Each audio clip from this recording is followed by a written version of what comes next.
Good morning, class. Today we will study chapter 18 of your social studies, that is natural vegetation and wildlife resources. So, our Earth is a unique among all the planets. Why? Because in this planet only the water is available and life is possible.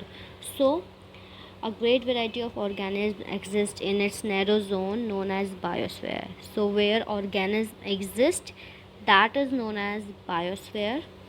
Now, natural forest vegetation or flora in India. India possesses about 47,000 different species of plants only, and about 5,000 of them are found exclusively in India. So, natural vegetation is much dependent on climatic conditions and soil. They depend on varied landforms, terrain, soils, and amount of rainfall they get annually. India is being a vast country and has a great variety of soil types, climates, and many other factors. So these factors result in various type of flora in India, such as different type of forests, grasses, shrubs, etc. India is rich in flowering and non-flowering plants. There are about 15,000 flowering plants in India. So now, usefulness of forest and natural vegetation. You must have known also what are the usefulness of forest. They provide us wood. That is the first advantage we get. They provide us many things for domestic purpose and raw materials, like paper industry, which collect raw material from the forest and then convert it into the product. Moreover, sandalwood, gums, resins, oil are also extracted from the forest products. Grass grown in forest is used for grazing, like cattle, sheep, camel, etc. They play a major role in enhancing the quality of environment. They help in controlling soil erosion. They provide natural environment for wildlife. They help in enhancing the quantity of rainfall. So these are the advantages of natural vegetation or forest. So now we will study about different forests and the distribution and classification of forests. So first we will study about that is evergreen forest. So why it is named so evergreen? It is named because evergreen trees do not shed their leaves annually. These forests can be divided into four groups, that is tropical, mid latitude, and Mediterranean and coniferous forest. So first we will study about tropical evergreen forest.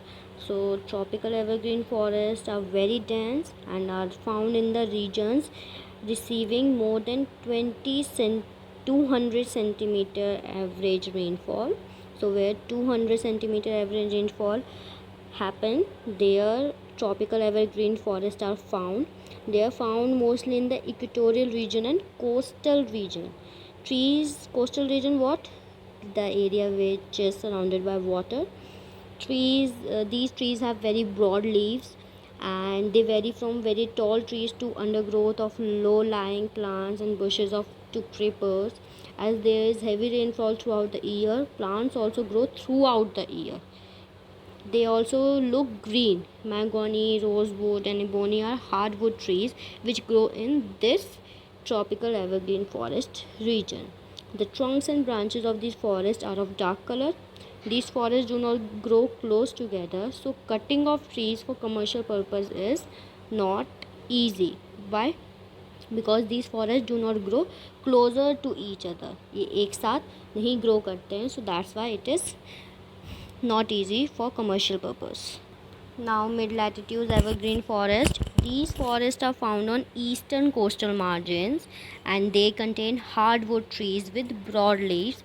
Similar feature as tropical. They are found in the southeastern USA, southeastern Australia, east coast of South Africa, South Brazil, and South China. And the important trees in these forests are oak, betel, eucalyptus, as they have great commercial value. Now, Mediterranean forests. These forests are found on western margins between latitude 30 degree and 40 degree north and south. So these areas have a dry summer and a winter with moderate rainfall. Trees do not shed their leaves. Why? Because I have told you, because they are evergreen forests. They have waxy leaves and are spiny and small, so transpiration is low. Trees and shrubs are widely spaced, but same like tropical evergreen forest, they are widely spaced. Barks are thick to prevent loss of moisture. They are found in the areas bordering with Mediterranean Sea, which include Asian, African, and European areas. Other areas are central and southern California, Wine Valley, France, southern Italy, Cape Town area of South Africa, east coast of Africa. The main trees are cork, olive, and chestnut. Now, coniferous forest, they cover a broad belt of land in from North America and Eurasia. What is Eurasia? The part which lies under Europe and Asia, that is Eurasia. They include Canada, Norway, Sweden, Finland, Latvia. In Siberia, they are known as taiga. They are found on the mountain slopes between altitudes of 1500 to 200 meters. Forests on the slope of Alps and the Himalayas are of its kind. In the southern hemisphere, their growth is limited. So in southern hemisphere, coniferous forests are limited and they are mostly found on the slopes and the mountain areas. In India, coniferous forests are found at the height between 1600 to 300 meters in the Himalayan region. So blue pines, cedars, silver trees, deodars, and the common trees of this region.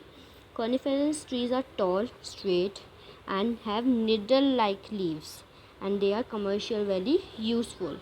Now, deciduous forest. These forests are found in tropical, subtropical areas, and these trees are mostly deciduous. They shed their leaves in autumn and remain leafless in winter. So, we can identify deciduous forests as they shed their leaves in autumn and remain leafless in winter. Hardwood, while durable and strong, is not as heavy or difficult to work as the tropical hardwoods.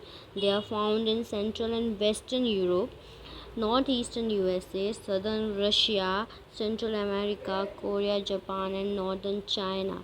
These are the areas where deciduous forests are found. The wood is mostly used for shipbuilding and houses. Why? Because they are hard.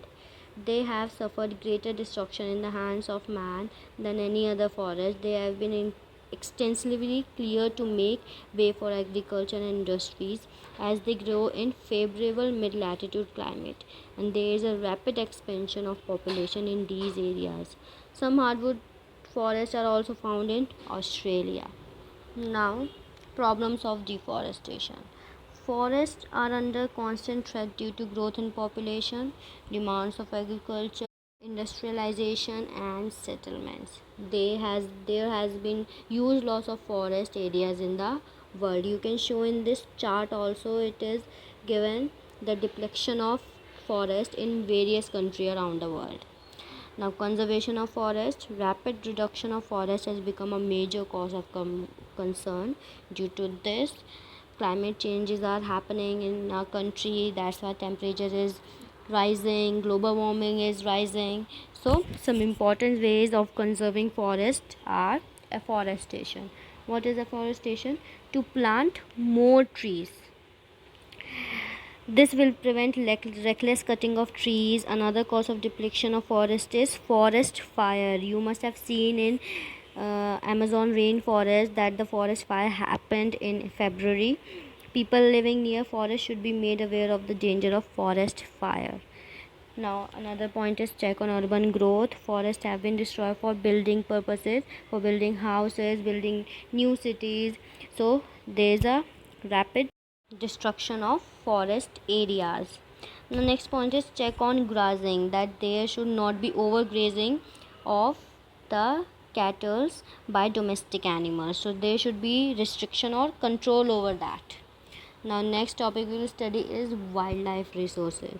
So, wildlife refers to the term animal, birds, and other organisms like insect and natural habitat. wildlife species found in India. So our wildlife, or we can call it fauna, is very rich and varied. It consists of fish, birds and animals, including amphibians. Animals living both on land and waters are known as amphibians. Reptiles, mammals, small insects and worms. There are about 89,000 species of fauna. And how many species of flora? That is 47,000, and 89,000 of fauna. The mammals include elephant, that there is a biosphere reserve in Assam and Kerala, Karnataka for elephant. Camel and wild asses lives are found in areas of Rajasthan and run of Kutch. Rhinoceros are also found in Assam, West Bengal. Indian bison, buffalo, nilgiri, chosigar, gazelle, deer, etc. Among the animals of prey are including lions, that are mostly found in Gujarat, tigers that are mostly found in Sundarbans in Bengal, and leopards are of various types found in the Himalayan region. Himalayan ranges are the home for several animals such as wild sheep, mountain goats, the ibex, the shrew, small animal, and the snow leopard, etc. India also has several species of monkeys such as the langur and lion-tailed macaw, etc. There are also a variety of birds found in different parts of India. The chief among them are peacock, geese, pigeons, ducks, mayonnaise, pigeons, parrots, cranes, hornbills, and sunbirds. They belong to both forest and wetlands. So these species of birds both belongs to forest and wetlands. India also possesses 2500 species of fish which dwell in lakes, rivers, seas and oceans. So 2500 species we have of fish itself. Remember, our national animal is tiger and our national bird is peacock. So now we will study about the usefulness of wildlife and how we can conserve it. So the wildlife provide us milk, meat and wool, silk, etc. Moreover, insects like bees provide us honey. Moreover, wild animals and birds add to the beauty of our nature and make our earth worth living. They produce beautiful tunes and notes. Many birds and many animals sing. They inspire many poets and painters to adorn many zoos. Thousands of foreign tourists visit India to watch these birds and animals in their natural habitat. So, wild animals and birds not only add the beauty of our nature but also help us to maintain ecological balance of our earth. Indiscriminate hunting of wildlife not only disturb the ecological balance but also leads to the extinction of some species also.